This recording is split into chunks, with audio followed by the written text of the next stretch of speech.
کے ایک کافی اہم واقعے پر نظر ڈال رہے ہیں۔ خاص طور پر 1990s کی دہائی میں قصور شہر کی بات کریں گے، جہاں چمڑے کے کارخانوں سے پانی کی شدید آلودگی ایک بہت بڑا مسئلہ بن گئی تھی۔ جی ہاں، یہ ایک ایسی صورتحال تھی جس نے نہ صرف ماحول کو بلکہ اب دیکھیں وہاں رہنے والے لوگوں کی زندگیوں کو بھی گہرائی سے متاثر کیا۔ اور اس گفتگو کے لیے ہمارا جو بنیادی ذریعہ ہے وہ ہے شین فرق صاحبہ کی کتاب ماحولیات، قانون اور ہم، جو 1996 میں شائع ہوئی تھی۔ جی، اس کتاب میں اس وقت کے حالات، جو چیلنجز تھے اور جو حل کی کوششیں ہوئیں، ان پر کافی تفصیل سے روشنی ڈالی گئی ہے۔ تو ہمارا مقصد یہی ہے کہ اس کتاب کی روشنی میں سمجھیں کہ قصور میں آلودگی کتنی سنگین تھی، اس کے سماجی اور معاشی پہلو کیا تھے، اور مسئلے کو حل کرنے کی کوششوں میں کیا رکاوٹیں پیش آئیں۔ تو آئیے اس کا جائزہ لیتے ہیں۔ ٹھیک ہے۔ کتاب کے مطابق اگر ہم 90 کی دہائی کے وسط کی بات کریں تو پورے پاکستان میں کوئی 450 کے قریب چمڑے کے کارخانے تھے۔ جی، لیکن حیرت کی بات یہ ہے کہ ان میں سے 160 یعنی ایک تہائی سے بھی زیادہ وہ صرف ضلع قصور میں تھے۔ صرف قصور میں؟ جی، اور قصور شہر میں تو ایک علاقہ باقاعدہ شاہراہ چرم سازاں یا ٹینرز ہائی وے کہلاتا تھا۔ ہاں، وہ مرکز تھا اس صنعت کا۔ بالکل، تو یہ تعداد ہی بتاتی ہے کہ مسئلہ کتنا بڑا تھا۔ جی ہاں، اور یہ صرف تعداد کی بات نہیں تھی۔ شین فرق بتاتی ہیں کہ آلودگی کی جو نوعیت تھی وہ انتہائی آپ کہہ لیں خطرناک تھی۔ اندازہ یہ تھا کہ روزانہ تقریباً 9,000 کیوبک میٹر 9,000 کیوبک میٹر؟ جی، یعنی 90 لاکھ لیٹر پانی، شدید آلودہ پانی ان کارخانوں سے نکلتا تھا روزانہ؟ روزانہ۔ اور اس پانی میں ظاہر ہے کھالیں صاف کرنے والے کیمیکلز، تیزاب، کرومیم جیسی بھاری دھاتیں، سب کچھ شامل ہوتا تھا۔ اور یہ سارا پانی جاتا کہاں تھا؟ یہی تو مسئلہ تھا، یہ بغیر کسی ٹریٹمنٹ کے سیدھا قریبی تالابوں میں، کھیتوں میں، نہروں میں بہا دیا جاتا تھا۔ اچھا، 90 لاکھ لیٹر روزانہ، یہ تو تصور کرنا بھی مشکل ہے۔ مطلب آس پاس کے جو پانی کے ذخائر تھے وہ تو مکمل زہرآلود ہو گئے ہوں گے۔ بالکل۔ کتاب میں اس کے اثرات کا ذکر ہے۔ ناقابل برداشت بدبو تو ایک طرف، لیکن یہ زہریلا پانی زمین میں بھی رس رہا تھا، نیچے جو پینے کا پانی ہے اس کو بھی خراب کر رہا تھا۔ اور جب یہ آبپاشی کے لیے استعمال ہوتا تو زرعی زمینیں بنجر ہو رہی تھیں، فصلیں زہریلی ہو رہی تھیں، اور صحت کے مسائل، جلد کی بیماریاں، سانس کے مسائل، یہ سب عام تھا۔ اور آپ نے پانی کی بات کی، کیا ٹھوس فضلے کا بھی کوئی مسئلہ تھا؟ جی، وہ بھی ایک بڑا مسئلہ تھا۔ کتاب کہتی ہے کہ روزانہ تقریباً 150 ٹن ٹھوس فضلہ، مطلب کھالوں کے ٹکڑے، گوشت، کیمیکلز لگا ہوا مواد۔ 150 ٹن؟ جی، روزانہ۔ یہ سب شہر کی نالیوں اور نالوں میں پھینک دیا جاتا تھا۔ تو پھر تو سارا نکاسی کا نظام ہی بیٹھ جاتا ہوگا۔ بالکل، وہ بند ہو جاتا تھا، اور بارشوں میں تو صورتحال اور بھی خراب ہو جاتی تھی۔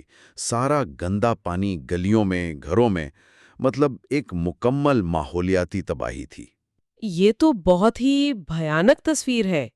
اتنے بڑے پیمانے پر یہ سب ہو رہا تھا تو کیا حکومتی ادارے مطلب کچھ کر نہیں رہے تھے؟ کتاب اس بارے میں کیا کہتی ہے؟ جی، شین فروخ کی تحقیق کے مطابق یہ پہلو بہت تشویشناک تھا۔ دیکھیں، قانون تو موجود تھے ماحولیاتی تحفظ کے، لیکن ان پر عمل درآمد وہ نہ ہونے کے برابر تھا۔ متعلقہ محکمے، EPA وغیرہ، وہ بظاہر جانتے تو تھے کہ کیا ہو رہا ہے، اچھا، لیکن ان کارخانوں کے خلاف کوئی مؤثر کارروائی نہیں ہو پا رہی تھی۔ ایسا لگتا تھا کہ یا تو ان میں صلاحیت نہیں تھی، یا شاید کوئی سیاسی یا معاشی دباؤ تھا۔ یعنی عوام کی صحت وہ ترجیح نہیں تھی؟ لگتا تو یہی ہے۔ کتاب کا تاثر یہی ہے کہ عوام کی صحت کا تحفظ وہ فہرست میں کافی نیچے تھا۔ کتاب میں ان دباؤ یا گہری وجوہات کا کوئی ذکر ہے؟ جی، کتاب اس مسئلے کو صرف ماحولیاتی نہیں دیکھتی، وہ کہتی ہے کہ یہ قصور کی سماجی اور معاشی زندگی سے جڑا ہوا تھا۔ اچھا، وہ کیسے؟ دیکھیں، 90 کی دہائی میں قصور کی آبادی کوئی 2 لاکھ کے قریب تھی، اور اس آبادی کا ایک بہت بڑا حصہ، ان کی روزی روٹی، وہ انہی چمڑے کے کارخانوں سے وابستہ تھی۔ براہ راست یا بالواسطہ طور پر؟ جی، دونوں طرح سے۔ کتاب کا اندازہ ہے کہ کم از کم 20,000 خاندان ایسے تھے جن کا چولہا اسی صنعت سے جلتا تھا۔ اس میں مالک بھی تھے، ہزاروں مزدور بھی تھے، کھالیں لانے والے، اس سے جڑے چھوٹے موٹے کاروبار۔ 20,000 خاندان؟ یہ تو بہت بڑی تعداد ہے۔ بہت بڑی تعداد ہے، اور صرف مقامی نہیں، ملکی معیشت کے لیے بھی یہ اہم تھے۔ کتاب میں ذکر ہے کہ یہاں سے جو تیار چمڑا وغیرہ بنتا تھا وہ باہر بھیجا جاتا تھا، ایکسپورٹ ہوتا تھا۔ یعنی زر مبادلہ آتا تھا۔ جی، سالانہ تقریباً 7 ارب روپے کا زر مبادلہ۔ یہ اس وقت کے حساب سے بہت بڑی رقم تھی۔ اوہ، تو یہ تو ایک بڑا تضاد ہو گیا۔ مطلب ایک طرف ماحول تباہ ہو رہا ہے، لوگوں کی صحت خراب ہو رہی ہے، بالکل اور دوسری طرف ہزاروں لوگوں کا روزگار ہے اور ملک کو پیسے مل رہے ہیں۔ صحیح، تو یہاں آ کر بات پھنس جاتی تھی۔ ایک طرف زہر پھیل رہا تھا، دوسری طرف یہ روزی روٹی کا ذریعہ تھا۔ سمجھ گئی۔ تو پھر کوئی بھی حل نکالنا بہت مشکل ہوگا۔ اب فیکٹریاں بند کریں تو لوگ بے روزگار، جی، اور چلنے دیں تو ماحول کی تباہی۔ تو اس کا مطلب ہے کہ کوئی درمیانی راہ نکالنی تھی، کوئی توازن قائم کرنا تھا۔ بالکل، یہ بہت ہی نازک معاملہ تھا۔ تو کیا اس تعطل کو توڑنے کی کوئی کوشش ہوئی؟ کتاب میں کسی حل کا ذکر ہے؟ جی ہاں، جب مسئلہ اتنا بڑھ گیا تو بین الاقوامی سطح پر بھی اس پر توجہ دی گئی۔ اقوام متحدہ کا ایک ادارہ ہے UNITO، صنعتی ترقی کا ادارہ۔ جی، United Nations Industrial Development Organization. بالکل، انہوں نے پہل کی اور ایک منصوبہ تجویز کیا، قصور انڈسٹریل پولیوشن کنٹرول پروگرام کے نام سے۔ اچھا، یونائیڈو کا منصوبہ۔ تو اس کے کیا مقاصد تھے؟ کیا صرف ٹریٹمنٹ پلانٹ لگانا تھا؟ نہیں، کتاب کے مطابق یہ کافی آپ کہیں جامع منصوبہ تھا۔ اس کے کئی حصے تھے۔ ایک تو ظاہر ہے سب سے اہم کہ کارخانوں کا جو گندا پانی ہے اسے ٹریٹ کرنے کے لیے مشترکہ ٹریٹمنٹ پلانٹس لگائے جائیں، کامن ایفلوئنٹ ٹریٹمنٹ پلانٹس۔ ٹھیک ہے۔ دوسرا، جو ٹھوس فضلہ تھا اسے ٹھکانے لگانے کا کوئی محفوظ انتظام ہو۔ لیکن اس کے علاوہ ایک اہم بات یہ بھی تھی کہ کارخانہ مالکان اور مزدوروں کو ٹریننگ دی جائے، تکنیکی معلومات دی جائیں تاکہ وہ اپنے عمل میں ہی پانی کم استعمال کریں، کم آلودگی پیدا کریں۔ اچھا، یعنی صرف آخر میں صفائی نہیں، شروع سے ہی گندگی کم کرنے کی کوشش۔ جی بالکل، یہ حکمت عملی تھی۔ یہ تو کافی معقول لگ رہا ہے۔ تو کیا اس پر عمل ہوا؟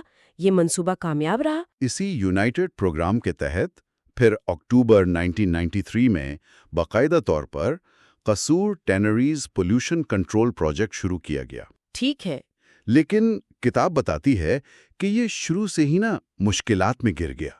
سب سے پہلا اور بڑا مسئلہ آیا فنڈنگ کا۔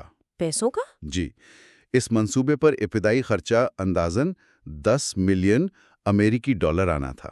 10 ملین ڈالر 90 کی دہائی میں؟ یہ تو بہت بڑی رقم ہے۔ جی، بہت بڑی رقم تھی۔ تو یہ کہاں سے آنی تھی اور مسئلہ کیا ہوا؟ منصوبہ یہ تھا کہ اس کا بڑا حصہ، کوئی 7 ملین ڈالر، وہ پنجاب حکومت دے گی، باقی رقم باہر سے ڈونر ایجنسیوں سے آئے گی۔ ٹھیک ہے۔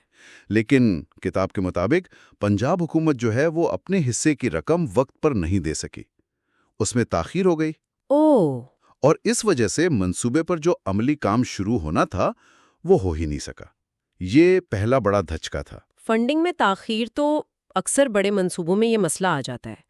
کیا اس کے علاوہ بھی کوئی انتظامی مسئلے تھے؟ جی بالکل، پیسوں کی کمی تو تھی ہی۔ ایک اور بڑا مسئلہ یہ تھا کہ جب یہ ٹریٹمنٹ پلانٹ وغیرہ بن جائیں گے تو ان کو چلانے کا خرچہ کون اٹھائے گا؟ روزمرہ کے سالانہ خرچے۔ اچھا، ان کی دیکھ بھال وغیرہ؟ جی، اندازہ تھا کہ سالانہ کوئی 50 لاکھ روپے لگیں گے۔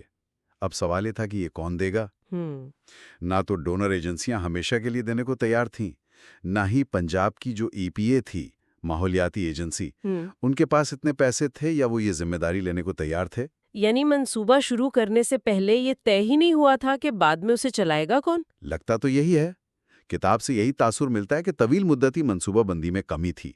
یہ ایک بڑی انتظامی کمزوری تھی۔ یہ تو واقعی عجیب بات ہے۔ اچھا، مقامی سطح پر کیا صورتحال تھی؟ مطلب کارخانہ مالکان وہ کیا سوچ رہے تھے؟ وہ ایک اور پیچیدہ کہانی تھی۔ کتاب بتاتی ہے کہ قصور کے جو کوئی 150 کارخانہ مالکان تھے وہ بھی اس منصوبے پر پوری طرح ایک پیج پر نہیں تھے، ان میں پھوٹ تھی۔ اچھا، کس قسم کی پھوٹ؟ تقریباً 60 بڑے کارخانے تھے جو زیادہ کماتے تھے، زیادہ پیداوار کرتے تھے، اور 90 کے قریب چھوٹے تھے۔ ٹھیک۔ اب جب مشترکہ ٹریٹمنٹ پلانٹ لگنا تھا تو ظاہر ہے اس کے خرچے میں سب کو حصہ ڈالنا تھا۔ یہاں پر اختلاف شروع ہو گیا۔ اختلاف اس بات پر کہ کون کتنا حصہ ڈالے گا۔ بالکل، چھوٹے کارخانہ دار کہتے تھے کہ بھئی بڑے کارخانے زیادہ گند پھیلاتے ہیں، زیادہ کماتے ہیں، تو وہ زیادہ پیسے دے۔ صحیح. وہ کہتے تھے کہ ہم تو پہلے ہی مشکل سے گزارا کر رہے ہیں، ہم اتنا خرچہ نہیں اٹھا سکتے۔ ان کا مطالبہ تھا کہ خرچہ جو ہے وہ کارخانے کے سائز، اس کی پیداوار، اس کی آلودگی کے حساب سے تقسیم ہو۔ اور بڑے کارخانہ دار؟ وہ اصولی طور پر تو مانتے تھے کہ منصوبہ ضروری ہے، لیکن ظاہر ہے وہ بھی زیادہ بوجھ اٹھانے سے ہچکچا رہے تھے۔ تو یہ جو اندرونی اتفاق رائے نہیں تھا نا، اس نے بھی منصوبے کو بہت نقصان پہنچایا۔ تو فنڈنگ کا مسئلہ، انتظامی اخراجات کا مسئلہ، کارخانہ مالکان میں اتفاق نہ ہونا، مسائل تو بڑھتے ہی جا رہے تھے۔ کیا کوئی اور بھی بڑی رکاوٹ تھی؟ ایک اور بہت بڑا عملی مسئلہ سامنے آیا، وہ تھا زمین کا۔ زمین کا؟ جی، شین فروخ کی کتاب کے مطابق اس پورے پروجیکٹ کے لیے، ٹریٹمنٹ پلانٹ اور دوسری چیزوں کے لیے، شہر کے قریب کوئی 50 ایکڑ زمین رکھی گئی تھی۔ ٹھیک ہے۔ لیکن جب کام شروع کرنے کی باری آئی تو پتہ چلا کہ اس زمین کے ایک بڑے حصے پر مبینہ طور پر کچھ بااثر لوگوں نے قبضہ کیا ہوا ہے، غیر قانونی طور پر۔ اچھا، سرکاری زمین پر قبضہ؟ جی، اب اس قبضے کو چھڑوانا یہ ایک الگ قانونی اور انتظامی مسئلہ بن گیا۔